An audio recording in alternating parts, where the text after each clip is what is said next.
So as mentioned, my name is Ian. I'm President Coastal Drone and I'm a reformed helicopter pilot. I'm here to talk about the invigorating, scintillating subject of laws and regulations. And while most of the talks about today are going to be about drones and rocks, we can't take the law for granted. So before we get into the good stuff, I want to take a minute and introduce myself and my company. I am, as they say, a geriatric millennial. I had an Etch-a-Sketch instead of an iPad, and we had to decide between talking to grandma on the phone or downloading Doom. As a kid, I was exposed to Top Gun and Airwolf and Firebirds, and I figured if Nicolas Cage can fly a helicopter, so could I. I honed my flying skills with Microsoft Flight Simulator 1.0 on the Macintosh, not the iMac or the PowerBook, the original Mac, the one that got Steve Jobs fired. Through school, I was a huge nerd, and thanks to some whip cracking from my parents, I graduated high school with IT certifications and skills that some universities at the time had yet to see, just in time for the dot-com bubble to burst. Somehow I landed softly and found myself working at a large companies as a junior analyst and running my own consultancy startup, doing IT instead of attending English classes, as you can tell. After about 10 years of riding the information super desk job, I became frustrated and returned to my passion for flying. I enrolled myself in flight school after a friend made it look easy. And within 12 months, I was giving notice and taking a massive pay cut to go and scrub toilets in North Fort Nelson, BC, at 30 below, while walking uphill to and from work both ways. I spent the next decade moving around the country, flying various helicopters, doing various missions, and also spending a lot of time being the nerd that I am behind the desk, doing aviation management computer stuff. So when 2020 happened and the world had a massive midlife crisis, I decided it was time to take a hard look at what the aviation industry was doing and how I was going to move forward.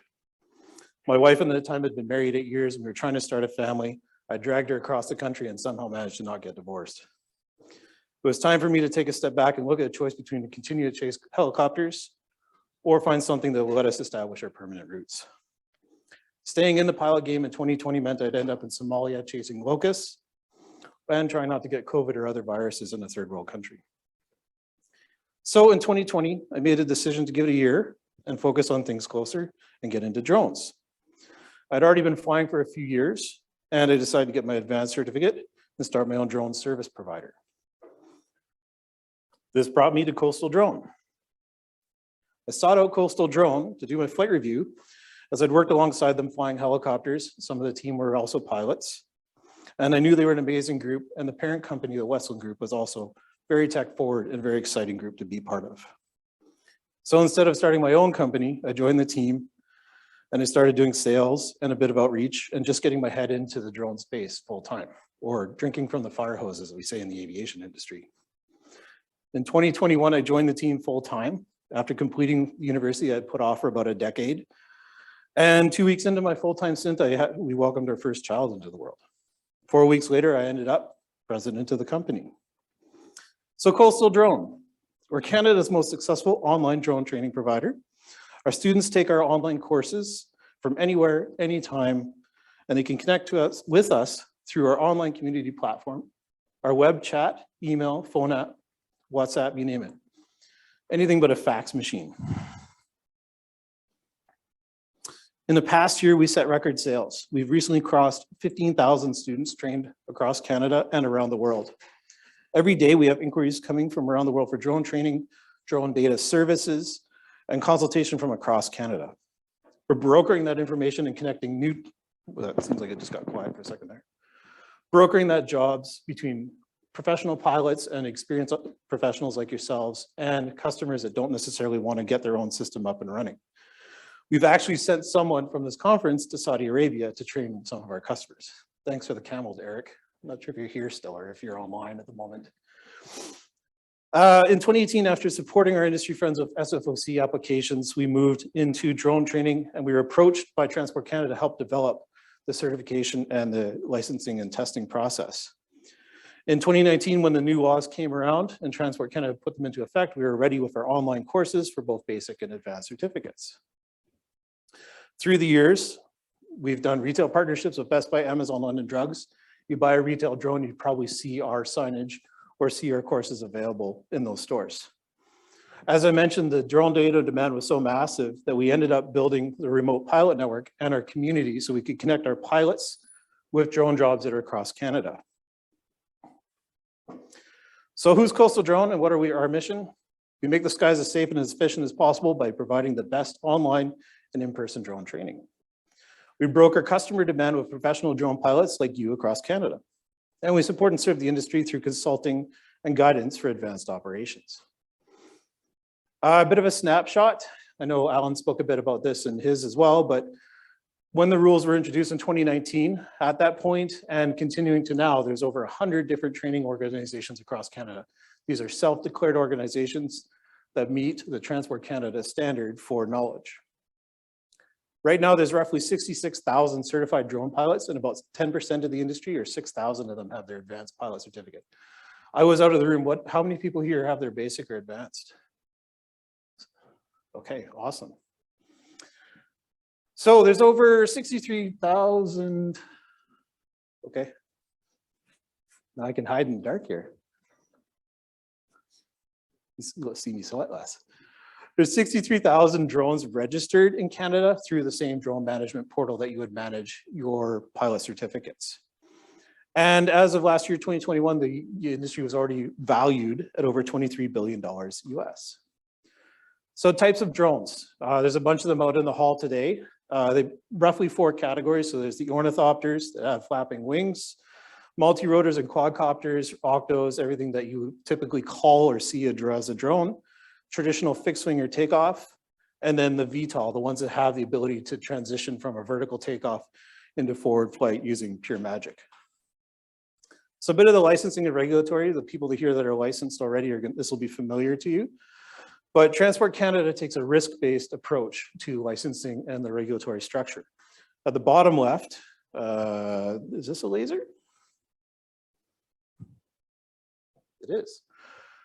Anything that's under 250 grams is considered the micro drone category. So it's low risk, basically unregulated. There are some limitations.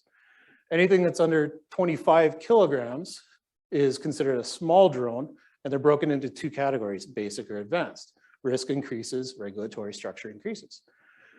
If you need to fly any of these beyond visual line of sight, you need a special flight operations certificate. And if you need to fly them within visual line of sight, but they're more than 25 kilograms, you also need a special flight operations certificate.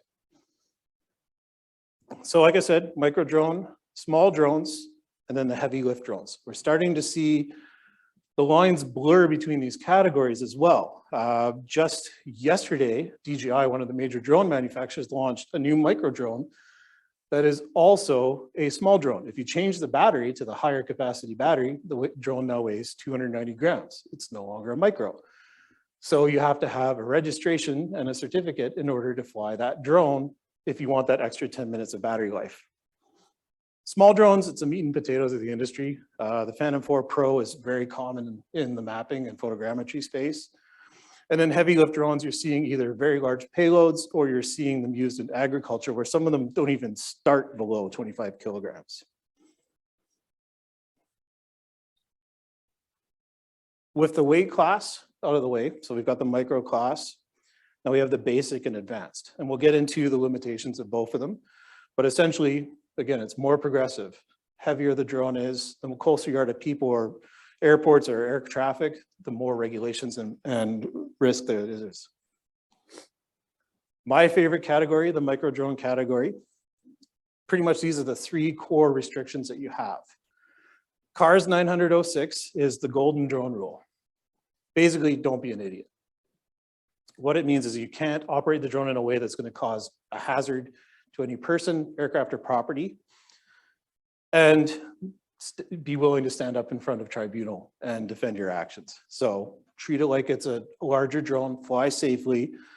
You should fly within line of sight, as at the end here you see TC AIM RPA. So this is the Transport Canada Aviation Information Manual. It's a plain language interpretation of the CARS, and it makes it easier to understand in some ways.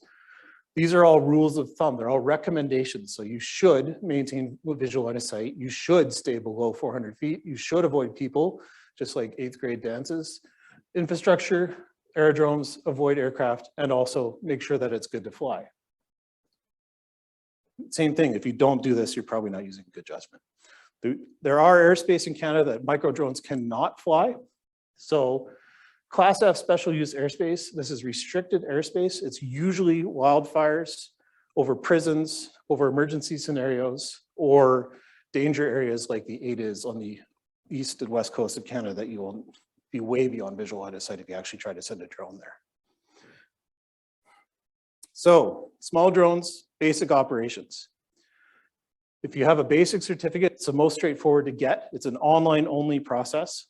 If you want to be near aerodromes, which are uncertified airports, you can fly it under basic. Otherwise, you have to be more than 3 nautical miles from airports, which are certified aerodromes. So like airports would be Chilliwack, Abbotsford, Boundary Bay, anywhere here in the Lower Mainland is pretty much an airport at this point. There's Langley, Glen Valley International, as we call it.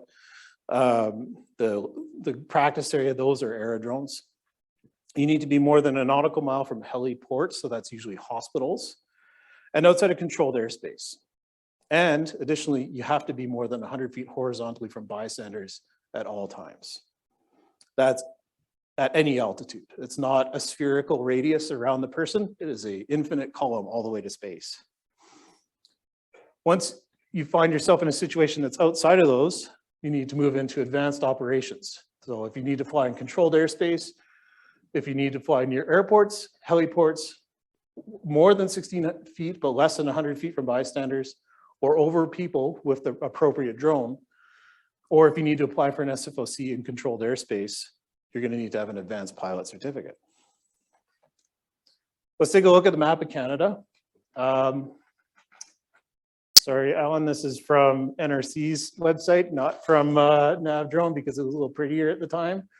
But basically, all of these red areas are essentially restricted airspace. That's Cold Lake, Alberta. This is the ADIZ, or the CYD danger zone. Same over here, this is military. So those are no-goes for pretty much any drone without contacting the agency that controls that space. Orange is national parks, and I think provincials might be on this as well, but doesn't look like it.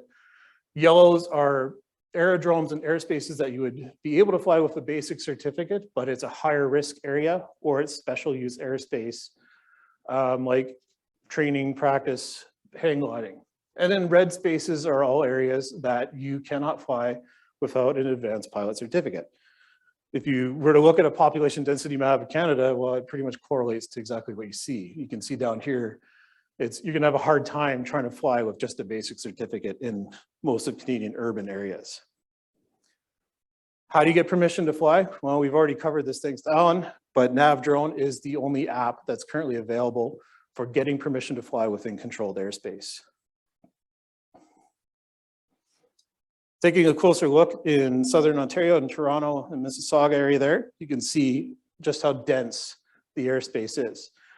Now, as a basic pilot, you can fly in this area, but is it a good idea? Probably not. There's going to be a crazy amount of air traffic in that area, and you're going to want to be looking at how you avoid that traffic. Same thing here, again, anywhere around Pearson or anywhere else, this is all red airspace to the ground in most cases, or it might be a terminal area extension. And that's, I have to talk to you about that. Sorry, I want to make a mental note. But if it's to the ground, you can't even, in your own personal backyard, take off with a drone that weighs more than 250 grams. It is controlled by the airspace. Within the apps, this is an older tool. It's called the Nrc Site Selection tool, but you can click on airspace and see what regulatory structures there are. So this is a basic environment. It's an aerodrome, an uncertified airport. And it obviously says use extra caution when you're flying in proximity to that location. So if you had a survey mission or something that's in that area, these aerodrome spaces are aligned with the extended center line of the runway at that airport. So most likely the prevailing winds are going to be one way or another, and air traffic is going to be flying a pattern in one direction or another around that. And we test you on that in the advanced pilot certificate flight review. And then Buttonville is a control zone. So it's within the control zone, so you have to have an advanced pilot certificate. So who enforces? So the air Transport Canada is the only authority for controlling the air, but they've delegated that to NAV Canada, RCMP, and local law enforcement for making sure that you're compliant with your drone pilot certificate, your drone registration, and making sure that you have permission to fly into the airspace. So someone walks up to you and says, hey, are you allowed to do that? Or, hey, don't you know that's illegal? You can say, well, NAV Canada, I've got my approval here. Here's my certificate from Transport Canada. When it comes to privacy, it's managed by the Privacy Commissioner of Canada. It falls under PIPEDA, and Alberta and BC and Quebec have also some provincial. Basically with privacy, it's don't be a creep. Most situations where you're working, you can fly over private property as long as you take off from a piece of property that you have permission, or you take off from public land that is not a park.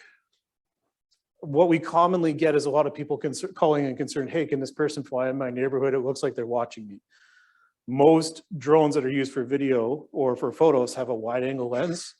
They're gonna look like a little dot in the picture. They're probably taking pictures of a house or doing a survey. And frankly, most people just aren't that interesting, so it's not worth it. And finally, the ground that you stand on when you're operating that RPAS, you have to comply with the local laws. So as I mentioned, provincial and federal parks, you need to have a permit for the park operator. In most situations, you aren't going to get one. You won't get one recreationally. And if it is for a commercial purpose, it has to serve a benefit for the park in most situations. We've been hired by parks to do ground-based footage, and they've asked us to do aerial footage, and then the park division denied our aerial footage request because it didn't benefit the park, even though we were hired by the park. So it is an uphill battle to fly a drone in a park, which is funny because I've done tons of flying for the BBC and other, like Frozen Planet in other parks, and they love it when we use helicopters. So they need to be a little more fair. And then provincial, regional, and then municipal parks, it's going to vary a lot. I typically use a Google search of the entire site the best that I can to figure out where it's going to end up. So the process for getting licensed, some of you already are, as you mentioned, which is awesome and good to see. The basic certificate, it's a 3-step process. Go online and study. There are free tools. There are commercial tools like ours. Ours is an online 3-hour, roughly video-based, self-directed platform that you can learn from. And we include sample test questions that you can work through for the Transport Canada exam. You write the Transport Canada exam. It's a 60% passing grade for the basic. You get 90 minutes, and I think it's 45 questions. Once that's done and you pass, you're instantly issued a pilot certificate, as long as you're a Canadian or you are a permanent resident, and if you're not, if you're flying from outside of Canada, you have to apply for a foreign pilot SFOC, which is the next step. Once that's done though, you always have to follow your standard procedures. You have to do a site survey for every flight. There's flexibility in how you do it. Nav Drone, the app, is actually a really good tool for doing your site surveys. It complies with the CAR's requirements to do that. It's on your phone, ready to go in most situations, as long as you have cell reception. And then fly within the restrictions of your basic. If you hit a wall and you're always finding that you need to go into an advanced environment or potentially fly an advanced environment, the first process is the same. You don't need to have an existing basic certificate. You can challenge the process from the start. So you can study and prepare for the online exam. The TP 15263 is the document that spells out the knowledge requirements for it. It's roughly 20 hours of online ground school is the amount of knowledge that we found on average is what you need to do it. The exam is a higher passing grade, it's 80%, it's 50 questions, and you have 60 minutes. You have roughly a minute a question. I should point out though that the online drone exam is an open book exam, but it's structured so that if you have no knowledge whatsoever and you go in blind, you won't have enough time to Google every question. So it is important that you have a strong understanding. And the next part of this is your SOPs. So you need to understand what you're doing when you're flying anyway. As soon as you do the online advanced exam, you're issued a basic certificate so you can actually get in the air and start flying and practicing. The next step after that is to come in and do an in-person flight review with a Transport Canada designated flight reviewer like we are. The flight review takes roughly 90 minutes on average. It's an interview of knowledge. We go over maps, we go over your flight planning process. We make sure that your procedures and checklists actually make sense and that you're using them and that they comply with Transport Canada standards.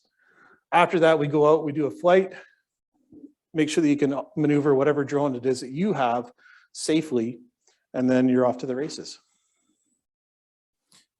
So like I said, we offer both an online basic and advanced bundle for training.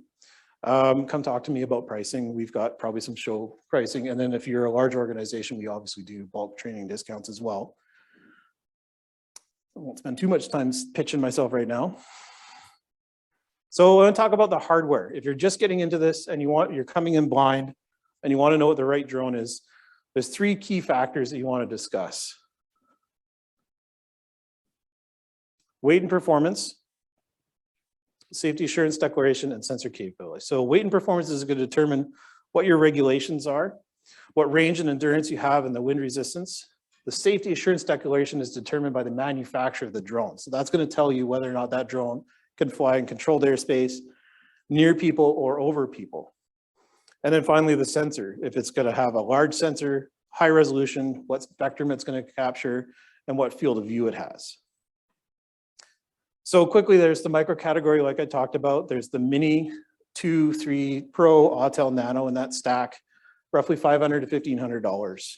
They're now able to shoot up to 4K video at 60 frames a second. The small prosumer category, this is what you'll see the most out there. These can range from $1,500 to $6,000. They're larger, they have higher wind resistance. The lines are blurring between camera capabilities now. So you don't necessarily have to go into this category unless you have a specific need that one of these fills.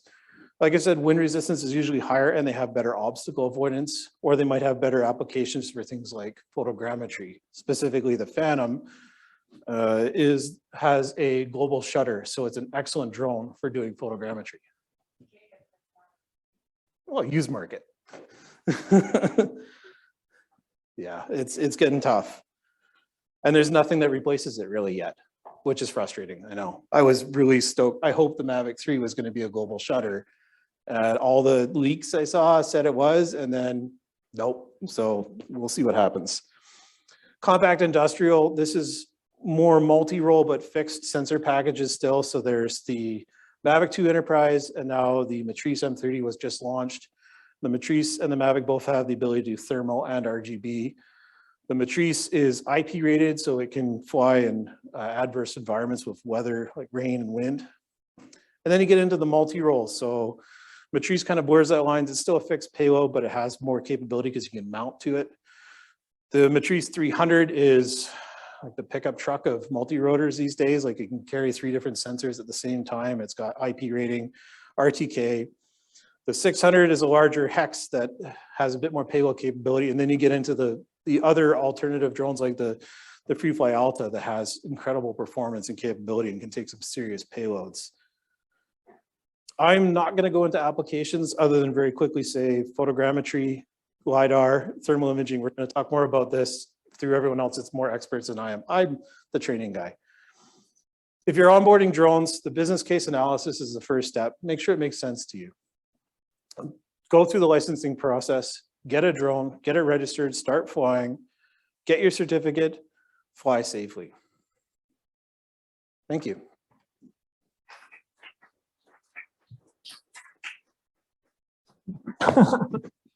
Thank you. We have a few minutes for questions.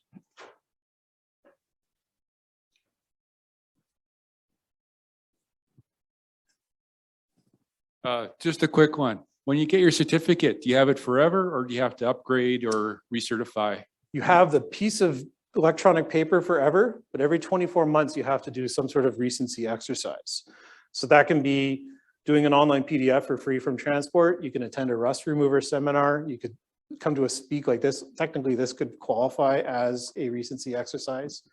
Or you can do a flight review. So if you're a basic now, you can upgrade, do the test, and then do the flight review, and that also counts as recency. So every 24 months. To your knowledge, is there any transferability of the drone registration or the pilot's license to other countries, let's say the United States? So I can tell you how it works in Canada. I get this question a lot, and I've been trying to, because EASA and other places have different rule sets. In Canada, they expect you to have proof of some sort of certification from another country to come in and get your foreign pilot SFOC, the temporary certificate. I believe that from what I've seen from other places, I don't see transferability. I know that if it's an EU country, you do one member country's test and you should be good to go for all of the EU. So.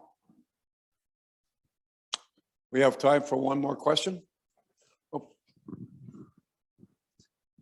So Transport Canada is like going to release 2 more new categories of licensing up to 250 kilograms of flight. Yes, Is Coastal Drone going to support that in some sort of training package? absolutely.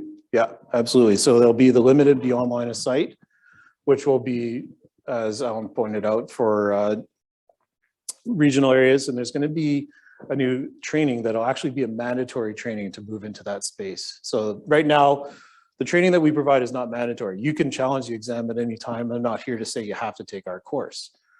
With the next stage, when it goes into the up to 150 kilograms and the limited beyond line of sight, there will be, from my understanding and discussion with transport, a mandatory part of the training. And then there also will be something similar to the flight review as like a check ride. So it'll be a more, we call it a PPC, a proficiency check. Well, that's interesting. I'm not sure that we have that in the States. But, There's the IIHST or NIST test, I think is very similar to what I think it's going to be. I've seen that's where you fly through buckets and hoops and set the drone on fire or something too, or it seems pretty elaborate. Thank you for a wonderful talk. Thank you. Buckets on fire. Thank you. Let's give them a round of applause.